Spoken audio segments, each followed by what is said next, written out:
The stars are right, and that means it's time for another episode of The Whisper in Darkness. I'm your host, the Man from Lang. Thank you very much for joining me today. On this episode, we are continuing with our reviews of the player cards in the Path to Carcosa Investigator expansion. This is part 2 of our look at the Seeker cards in the box. In this episode, we are going to discuss Charles Ross, Esquire, Fieldwork, Anatomical Diagrams, and Guidance. There are spoilers throughout if you care about that sort of thing. If you enjoy what you hear, remember to like, comment, and subscribe. Before we get started, a quick reminder of how we rate cards here on The Whisper in Darkness. The best of the best get an Elder Sign, while the worst of the worst get an Auto Fail, and the cards in between get a +1, 0, or Elder Thing respectively. Cards that you build around or cards that are good in one particular deck get a Bless token, while cards that we believe are destined to end up on the list of taboos or are simply bad for the big game get a Curse token. Before we get started, I'd like to thank the patrons of this channel for their tremendous support. You all rock. If you'd like to be amazing like these people and support the channel's goals and see your name on this list, head over to patreon.com, sign up for a tier of your choice, and claim your rewards. That would be awesome. Special thanks to Cole Monroe Chitty, Nicole Fiscus, and Nate Lost in Time and Space for their contributions to the channel. I couldn't do it without you. Without further ado, let's get started. Welcome back, everyone, to our reviews of the player cards in the Path to Carcosa Investigator expansion. This is part 2 of our look at the Seeker cards in the box. So far, Matastrophic hasn't lost his marbles over a Seeker card, which I think is says something. Wow, yeah, you're right. Yeah, marble's still intact. Yeah, that's true. I suspect the next 4 cards we're going to look at, Matastrophic should be fine. We're going to take a look at Charles Ross, Esquire, 2-cost asset that has an intellect skill icon, ally, and patron trait. You may spend resources to pay for item assets played by other investigators at your location. As a free triggered ability, exhaust Charles Ross, Esquire. Reduce the cost of the next item asset played by an investigator at your location by 1. He has 1 health, 2 sanity, and takes up an ally slot. As a solo player, I have never played this guy, and compared to Dr. Mylan, this guy is not particularly interesting. What do you guys think about Charles Ross? This is definitely a 3-4 player card. Even in 2-player, it's hard to get a lot of use out of this guy because unless you get him down exactly turn 1, you generally, like in 2-player, you play your stuff and then you're generally good. Oh, true. Okay. So it doesn't get a lot of use in 2-player, but in 3-4 player, this guy's actually pretty cool. Yeah, I want to like him. He has one problem. He's not Dr. Milan Christopher. Mm-hmm. Yeah, it's just Milan's just so strong, and for you yourself, like Milan's providing basically the same benefit, gives you resources. Do, however, think this is kind of interesting for someone like Jenny as a splash. Oh yeah, if you wanted to go that route. Yeah, because he's got the passive effect of like you can spend resources to pay for item assets played by other investigators at your location. Like that is really interesting, and that is, man, that is something like that's something I think the Arkham community hasn't done enough of is like team building. Like probably because the game doesn't really ask you to team build all that much, beyond like just choosing a role and sticking to it. But something like this, that is really interesting because this could affect how your friends build their decks. If you draw Charles Ross, though, that's the problem. Mm-hmm. You got to draw him to be able to get the benefit. I mean, thankfully, one, it's a Seeker card. So if you're playing a Seeker, you've got access to all the great Seeker card draw. Yeah. So there's that. Oh yeah, that's true. Yeah. And then there's there's stuff like calling in favors and other things to help grab allies more quickly out of your deck. So you could do that. I could see like a 2-player paradigm where the Seeker or someone like Jenny takes Charles Ross Esquire, and then maybe there's a Guardian that takes like Stand Together and stuff like that, and then you're really kind of meshing things together.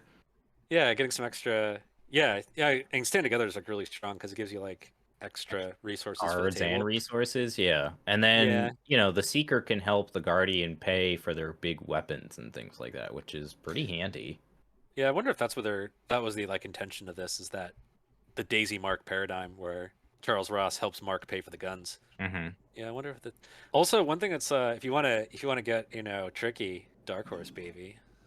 There's always Dark Horse. Mm-hmm. Yeah, with a guy like this, because he can help you pay for things even while at low or no resources. That's another option. Yeah, I just wish he's just not Milan. That's the problem. Milan's just so darn good, you know. Yeah. Yeah, like I said at the top, I've never played this guy. Often forget that he even exists. He's just not very interesting. Doesn't really provide me with anything I need. What do you guys? How would you rate this one? I'm going to give this a solid blessed token. You really do have to kind of plan your whole strategy around doing stuff like this for it to be effective. Because otherwise, you're just making your deck worse, I think, by playing him. So if you're not, like, actively making a plan with the other players at the table, this card is really useless. Otherwise, it can be pretty good. Yeah, you can run into problems if, like you were saying about the pacing of assets, that, if like nobody needs to play items after like the 5th turn of the game or so, like you can run into problems. Mm-hmm. Yeah, I'd say it's a plus token. That being said, if Fantasy Flight in the future like does the deed and like finally like actually nerfs Milan with the taboo list, like actually nerfs him, like making him cost 2 XP or something, then I think this guy's stock goes up. Because he effectively gives a resource every turn to the table, and so does Milan. But Milan gives you a better effect overall, yeah. And a resource is better than a discount. I think I'm gonna give this guy a 0 because I think he's like generally useful. It's just he lives in the shadow of Milan. Yeah, and if Milan weren't there, I think he's actually like a viable choice, like 0 worthy, I'd say. I am going to give him an Elder Thing. I think if you were playing some sort of random deck and you happen to get this guy, fine, you're going to get a discount a couple times and then sack him to whatever happens to kill him at the time. But yeah, if you're playing solo, this guy is probably not on your radar. But I can't give him an auto fail because he does something. He does a thing which is fine. But I could maybe see him if you had calling in favors and you sort of maybe had this guy down early and then were able to maybe get a discount on a couple things and then bounce him back to your hand and get a better ally for cheap, and then you're sort of getting a resource discount on a whole bunch of stuff.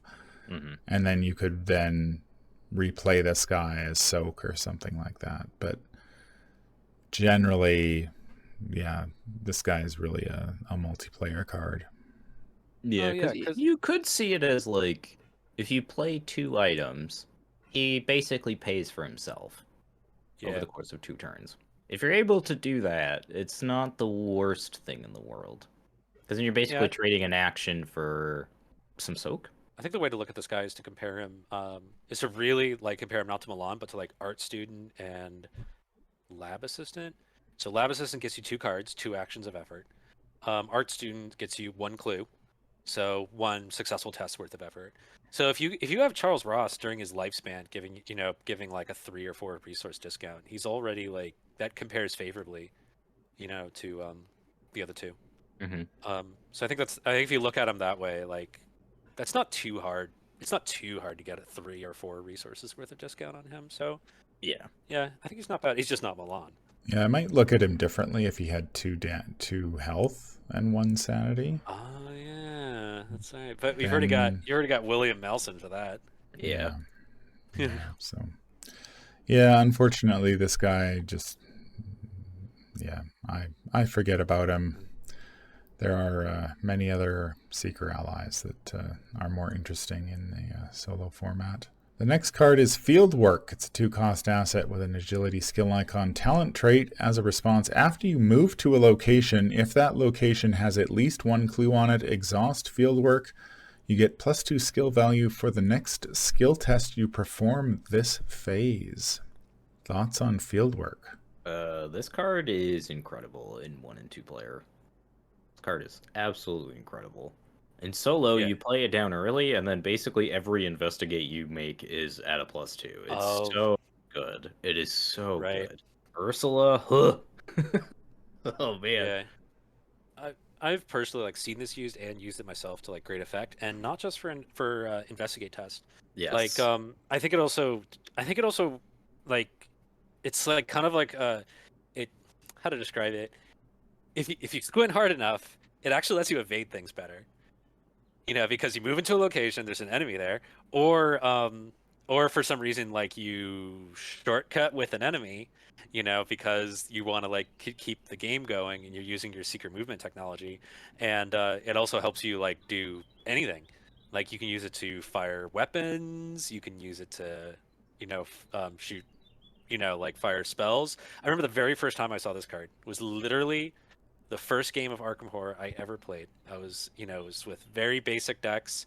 They're made from like first 3 cycles, and the Roland player across the table had this, and it was like, oh my gosh, you move into a location with an enemy, you shoot the enemy at a +2, yeah, and it was like, oh my god, it's brilliant. And this was little old, small brain to me before I, started playing Arkham Horror. Then my brain expanded to the size of like the brain it is now, but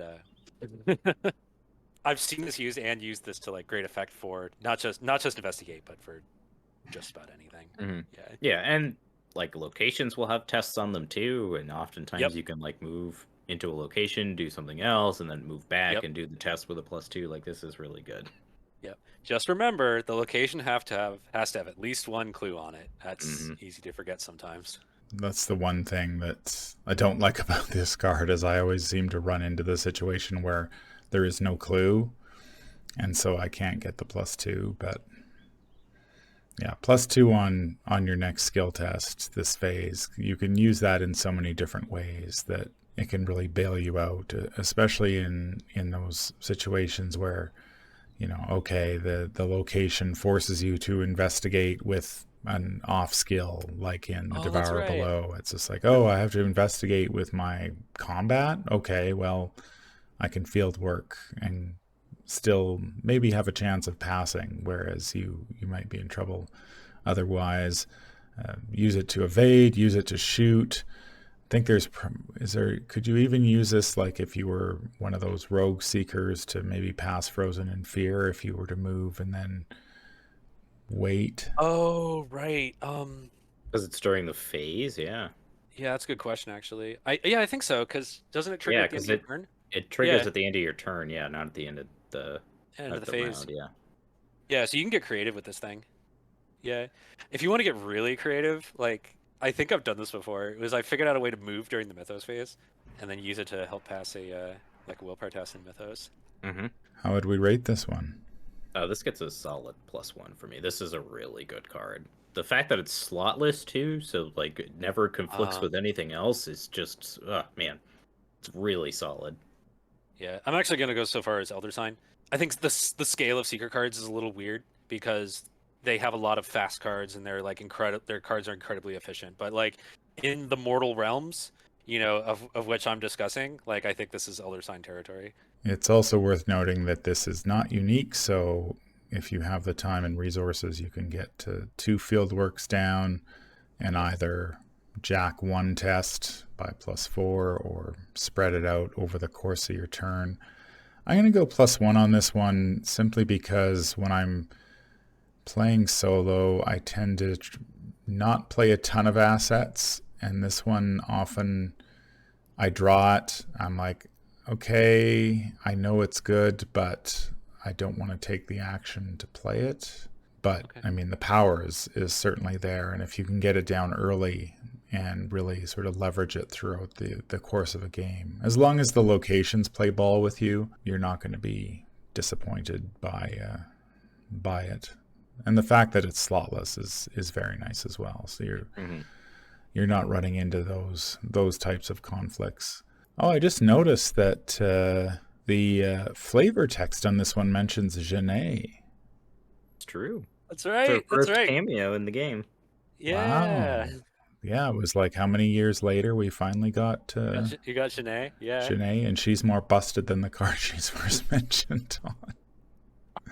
So yeah, so you can get Genet doing some field work.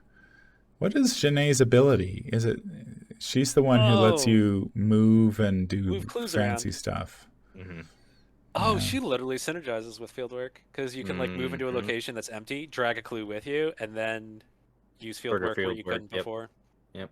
It's almost as if they designed her with her cameo card in mind. The next card we're going to talk about is Anatomical Diagrams. It's a 1-cost event with willpower and combat skill icons. The insight trait: fast, play during any investigator's turn, play only if you have 5 or more remaining sanity. Choose a non-elite enemy at your location until the end of the active investigator's turn. That enemy gets -2 fight and -2 evade. What do you guys think about Anatomical Diagrams? This card is really bad. This card is really bad. There are times where you just can't even trigger it. And it's not even that good of an ability to have such a weird restriction on it, I feel. Because it's already restricting itself with non-elite. So okay, sure. It's a pretty sizable debuff to the enemy. I'll give you that. Yeah. That's fine. Why does it have you can only play it if you have 5 or more remaining sanity? I don't know. That's weird. I have a guess. I have a guess. I have a guess that in the early game that was being developed, I have a feeling there was a fear that this is too good on Roland. That was my thought, because Roland only has 5 sanity, and I think they were thinking they wanted to restrict it on Roland.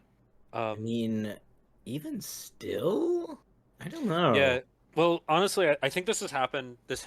I think this is one of those cards that over the years that come out of the Fantasy Flight design and playtesting process where they end up getting nerfed down for the 99th percentile time when the very corner case when this is super good. Because if you really look at it, it basically says get 3 overpowers. It's like saying +2 to 3 to 3 combat tests. Yeah, I think but at this point in the game, most of the non-elite enemies only have 2 health anyway, so it's Exactly. Yeah, exactly. Although I admit maybe the designers and playtesters were thinking about, remember that alternate universe version of Arkham that we bring up from time to time, where enemies every really enemy is a conglomeration of spheres? Yes. Where every enemy is a conglomeration of spheres, and I wonder if this was designed with that mentality in mind, where enemies were really tough, and had bags of health, and yeah.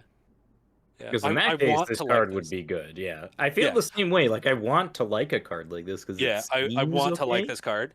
Yeah, I want to like this card because I love the idea of the support seeker. If they were going to design the game for that mentality of Mark and Daisy, at least give Daisy some tools to live in that world, and this is one of those tools which it just seems designed for Daisy, right? She's got her little sketches and said, "Oh, Mark, hit him in the armpits, that'll take him down." Yeah, and I want to like this. I will say bonus round is that I think this thing gets a new lease on life in the Scarlet Keys, because lowering difficulties is kind of the what's the French term for this, Nate? The soup du jour, of the flavor of the month Keys, sort of thing. The flavor of the month, right now. So at least I think this thing gets a little bit of a lease on life, and I do appreciate that it's fast. So it seems like for the universe that this was being designed for, this is pretty good. But in the actual universe we live in, you might as well just play an overpower or an unexpected courage and just chuck it into the your friend's attack that matters, or your own evasion test. That's ultimately how I feel about it, is that it ultimately just ends up feeling like a worse overpower or a worse manual dex, and it's just play those if you want this type of play those. What is Daryl's sanity? 7, I think he's 7/7, or he's 6/8. Okay, he has. So... I think he's 7/7 or 6/8. 6/8. All right, so he can actually use this thing. I was wondering if he would be on the low sanity side. Yeah, I think this would be a lot more interesting if it didn't have that wonky restriction on it and it worked on elites when it would actually matter. The only thing that really would be worth knocking down by 2 are bosses most of the time. Most general run-of-the-mill enemies aren't strong enough to warrant this, especially against somebody like Mark, who's already starting with a 5. So you're already probably 2 up. So throwing this into the throwing this down, like Mark's gonna kill the thing probably in one shot anyway. So unless you've ended up in this weird situation where, oh yeah, and you can't even use it against multiple enemies. So Oh yeah, that's right. You're using it against one enemy, and that enemy has to have like an astronomical fight value that would be worth bringing down for somebody like Mark to actually hit it. Yeah, it doesn't make a whole lot of sense in the game that we ended up getting in the end. And certainly I wouldn't dedicate a slot to this, unless I knew there was something coming that was truly terrible. Or I don't know, even if you're playing, like, you do sort of need, if you're playing in multiplayer, you do kind of need somebody who can handle enemies. But there seems to be better ways of doing that than packing a card like this. How would we rate this one? I think this is going to be the first Seeker card to give an auto fail. God, this is bad. This is really bad. It's just, it feels like a trap, because even in higher sanity investigators like Daisy or Daryl, there are still times where you can't play it because you just happen to draw an auto fail on a Rotting Remains or something, and then this card is actively useless. Oh yeah, then it's like blank for you, right, at that point. Like even in Curtain Call, you take a lot of horror in Curtain Call. Oh yeah, that's true, and you could just like, yeah, and like you were saying, you could take one tentacle on Rotting Remains, and then all of a sudden you're down to 4 sanity and you're in trouble. Yeah, and then this thing doesn't bail you out. Yeah, I was about actually to give it an Elder thing, because I think there's the case of lowering an enemy's evade to 0 when you're playing like a 2 agility seeker. I think there was something to that. The idea that you can draw -4 tokens and still evade. I think there's a narrow case for that to be made, where like a manual dexterity won't bail you out. But the fact that it doesn't even work on bosses, so the things you really do want to evade, like really want to evade, you can't even do that. And then the fact that it's going to shut off for you if you have some bad luck, I think puts this down to, yeah, I'm going to give it a tentacle as well, because of the restrictions. I think it would be, if it didn't have the restrictions, I think it would be like Elder thing. But the restrictions put it to tentacle.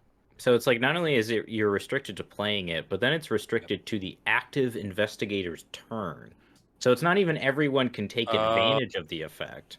Only that one player gets to take advantage of the effect. Oh, and against one enemy too. Yes. Yeah. I was thinking like the Mindless Dancer is probably the exact enemy that you say, okay, someone has to evade this stupid thing. Here you go. Yeah, and I have a feeling that's the universe that this card was designed for. Was when you had Mindless Dancers. Things that are like really chonky, but it's not. So, and then the restrictions really come into play. So, nope, tentacle. I'm going to go Elder thing on this one. I think largely because if you have the sanity, it is limited to non-elite enemies, but Seekers at this stage of the game, if you just have a limited card pool, you don't have a ton of enemy management options. And well, I wouldn't. We talked about last video. Yeah, no, I agree. But I mean, at level 0, I think if you had one copy of this in your deck for that one time, it's like, okay, especially if you need to evade something. I don't think the fight is worthwhile, because you're probably not going to reduce the fight to 0. But if you need to evade something, and as long as that enemy isn't alert and you're going to get punished for trying to evade it, having -2 on a couple of evades possibly isn't the worst thing in the world for a resource. But yeah, most of the time, I think I put this in one Norman deck when Norman was spoiled many years ago, and then I don't think I've ever played it since, just because there's really no need for it. I mean, really, if it worked against bosses where it actually mattered, then this thing would be much better. But most non-elite enemies just aren't tough enough to warrant this.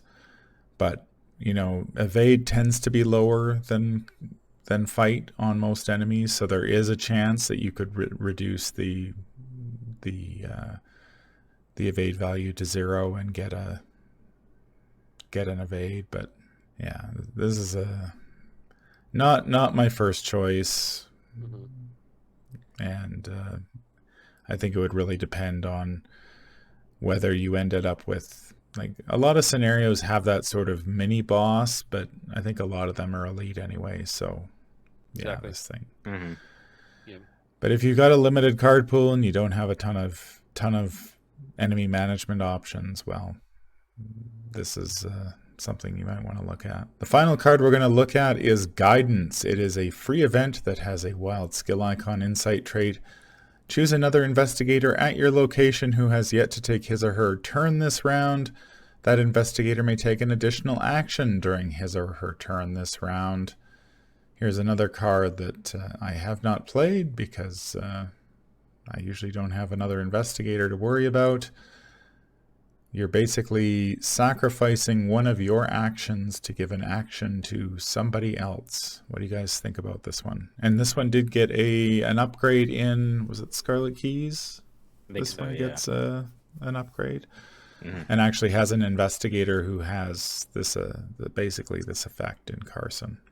I think there are uses for it. Like, I think one easy example is, say, towards the end of a scenario where the Seeker's sort of done their job, and now it's time for the Guardian to kill whatever is in the way. The Seeker can go here, here's an extra fight action. I've evaded the thing, now you have 4 fight actions, you can kill this 8 health enemy or whatever. Something like that, I could see it being useful. Or in those turns where in 4-player, one player kind of needs more actions for whatever reason, like they're very far behind in the map, or they need to get away from some enemy. Like, yeah, there's uses for it, but generally teamwork ends up, like, not the card teamwork, but like teamwork at the table tends to be the better solution than this card. So yeah. Because I've seen this played. I haven't tried to play it, but I've seen this being played at 3-4 player, and the problem you run into is the order of operations. Often, half the time, you're taking an attack of opportunity to play this, which is where. And the thing is, like, because if you're engaged with an enemy, you don't want to be going first. You need to be one. You're the one who was waiting to get bailed out, and you want to give an action to someone else to bail you out. So then this card's bad because you're engaged with something, and you're going to take not only one attack for opportunity, but then there's the other 2 actions of your turn. So unless you're playing like 3 guidances, like, and even then you're taking attacks of opportunity for all 3. I think if it didn't provoke, I think that would be helpful. Because at least you're not like punished for giving someone else another action. Yeah, it's just like historically, like when we've tried to play this, it just makes things more complicated, and you might as well, like you were saying, Nate, just use some teamwork and, like, I don't know, just evade the thing instead and get some icons from everybody else, who's with you. Oh, that's another thing. The investigator has to be at your location. So, like, if you're in a situation where the team is split up and someone has to take some move actions in order to, like, catch up with the team, nope, can't do it because because it has to be your turn when you play the guidance. And if you're not at the location on your turn as the person you're trying to help, give actions to, doesn't help. I wish you could what I really wish this could do is I really wish you could play it outside of your turn, but while you still had actions remaining. So, like, let's say I'm just imagining, like, I haven't taken my turn yet. You're taking your turn. I get rid of one of my actions from the turn I haven't taken yet to give you an action right now. I really wish it would work like that. Then it would actually be pretty cool, because then you can have situations where, like, I really need somebody to go move close, move to my location, and then do a thing like shoot, or shoot twice, and then guidance would be perfect, because the I need someone to come to me and then do a thing. But no, that's not the case. I have to already be at the location as the person I'm trying to give an action to, which means basically I just can't be engaged with anything in order to do it. And it just gets really messy, and for the most part, you can just, what does work like that is like manual dexterity. Like, in the moment, I can play manual dexterity and give someone +2 to their agility test, or overpower. See, that does work in the moment, but guidance does not work in the moment. So I think that's the kind of the problem with it. Yeah, I think you touch on a good point, which is like you think you're really making a trade, but you're kind of really not in a way. You're sort of losing out on both ends of the stick. Yeah. And the skill card would have essentially done the same thing in a lot of regards because you're not having to take the action again. Yeah. Versus just giving someone a raw action in that regard. Yeah. Oh man, if this was a skill card, and the skill card said something, if this test is successful, like let's say in order as an additional cost to play the skill card, you take one fewer action this turn. Yeah, or it costs you one of your actions in order to commit it. And then if successful, the player you give it to could take an additional action this round. That'd be like perfect. But it's not like that. Yeah, the Seeker Investigator in the box is Min, so I think she can duplicate the wild skill icon on this, which, I mean, okay, that's unexpected courage, basically. That's not too bad. Yeah, this one again seems like it's designed for that two-player paradigm where one person is really good at doing one thing and the other person is really good at doing the other. In this case, the Seeker is completely helpless. You need to kill something, so you're like, okay, well, I don't have any clues to get this turn, so I'm going to give Mark the action to kill the thing. But Mark is already so efficient at killing stuff that barring... and the card is restricted, right? You can't... It's not like you can preemptively give Mark an action after he's, say, drawn a couple of auto fails and the thing failed to die. You can't suddenly be like, oh, I haven't taken my turn, well, here's an extra action to give you another bite at the apple. Yeah, this one just doesn't... And also the AO problems, because in that situation that you're talking about, Daisy has to go first. And if there's enemies to fight, Daisy doesn't want to be going first. Daisy, because she's probably engaged with things. Yeah. Or it's predicated that Mark is engaged with everything. Yeah. And that Daisy's just kind of standing there looking at Mark going, you all right over there, pal? Yeah, but like... let me help you out. That doesn't happen. Like, you know what I mean? Like, you go through a Mythos phase and like Mark gets one additional enemy. He doesn't get 2 or 3 in one Mythos phase. That like doesn't happen. Yeah, you don't start the investigator phase with like that, with new enemies on the board. What can end up happening is Mark and Daisy both draw an enemy, in which case this does not help you. Yeah, it's interesting to see, this card was released in Path of Carcosa, and it was many years later we get Carson, who basically just gets to give away one of his actions. And he gets an action to do that. Yeah. So he's actually not really giving up a whole lot. He still gets his actions, and then he gets another one that he can toss away, but yeah, I haven't played Carson, so I've seen him in action, and I mean, he does that ability to grant an extra action to somebody is very, very valuable in multiplayer. But what does the upgrade for this one do? Is it fast, or does it prevent no the attacks of AOs? opportunity? And no attacks of opportunity, key, and gives the chosen investigator +1 to each of their skills. Like, because you still have to go through that. Still have to go through the Sudoku in order to like arrange when you play it and stuff.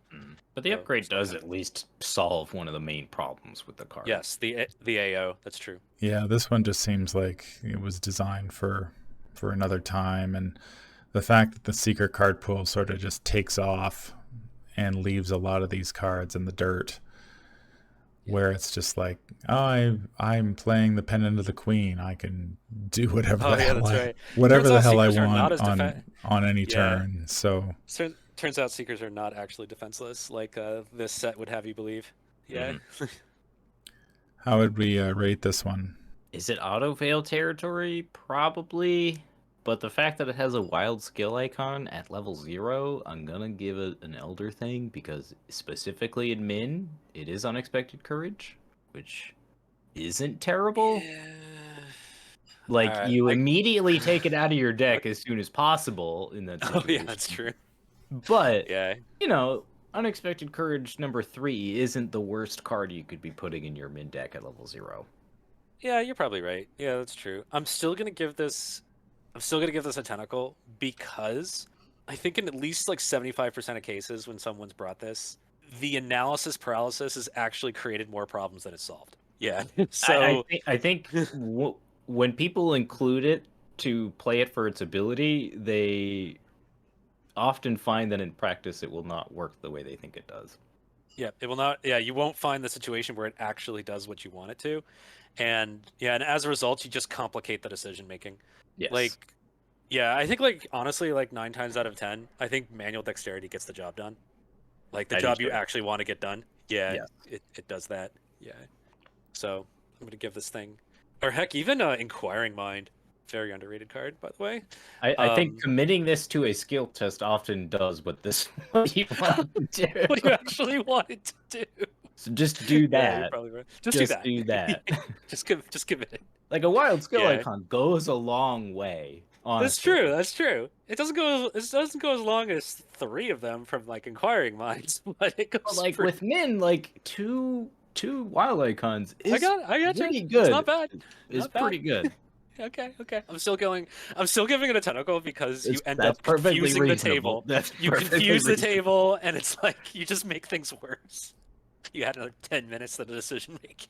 Obviously, this gets an auto fail from me. In solo, I bump it up to an elder thing simply because it is Min can make it Unexpected Courage, which at level 0, fine. This comes out of your deck almost immediately, though.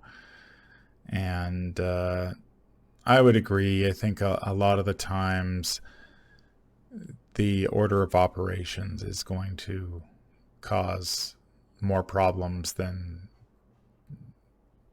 this is going to solve a lot of the time. Like, I can envision situations where it's just like, okay, we're at this location, we're going to move into the boss or something like that, where it's just like, okay, Mark needs an action to get into the boss room and then attack 3 times. But situations like that are just, it's hard to predict when you're going to need this thing. And there are so many better seeker cards that you could be putting in your deck that prepping for that rare opportunity where you get a chance to play this is tough. So I will give it an elder thing, though, simply because of the icon on it. Because a single wild is enough to get an elder thing. Well, as 2 wilds in a certain investigator is... Yeah. It does a thing. So if your card pool is limited, okay. But once your card pool expands, getting extra icons is not an issue, especially in the last couple sets where they just seem to be loading up skill cards with many, many icons. So it's relatively easy to get them. Yeah, that elder thing rating is really treading on thin ice. It sure is. If that was willpower, tentacle. Actually, yes. That's going to do it for our look at the part 2 of the secret cards in the Path to Carcosa Investigator expansion. Let us know in the comments down below what you think. Have you made some brilliant guidance plays? Or has it just sat in your binder gathering dust? Let us know in the comments down below. Any final thoughts? These are secret cards that I either want to like or genuinely do like in the case of Fieldwork. They're interesting designs, I think, that I think ultimately didn't really go anywhere. Yeah, I agree. Fieldwork, I think, is just great. But the other 3, Charles, Anatomical Diagrams, and Guidance, they just seem like they were designed for the game that that we didn't end up getting, in various ways. I think it was very narrow focus of like the help of Mark and Daisy again, and I think it just doesn't work. I think Guidance's real problem is actually the language. Like, the designers didn't have the English necessary to make it flexible. Yeah. Okay, but I think the one thing with Anatomical Diagrams is that they just chopped off the non part and it said choose an elite enemy, it would actually be pretty good. Oh yeah, because then you'd actually want to use it, and plus it makes sense. Like it's a climactic moment, and Daisy's like, "Okay, I got it. It's a vampire, so you want to aim for the heart." Yeah. All right, Mark. She's literally got a picture of She's got a picture of a vampire. She's like, and then the restriction would make sense because it's like, all right, well, you need to be in the right mindset to defeat the boss, and like the 5 sanity would prevent like rolling shenanigans, and I think like in that case it'd be good. Yeah, with the exception of field work, most of the cards in this thing deal with the support seeker, which obviously you don't really play in solo. So these cards just don't. It's almost like we need a rating called non-applicable. Like that's right. like a frost token or something. That's right. It's just doesn't matter. It's just not an issue. That's going to do it for this episode. If you enjoyed what you hear, remember to like, comment, and subscribe. If you need to contact me, I can be reached at manfromlang@gmail.com. I'm also on Twitter at manfromlang. Until the stars are right, keep your shotgun close and your elder sign closer. Take care out there, and happy investigating.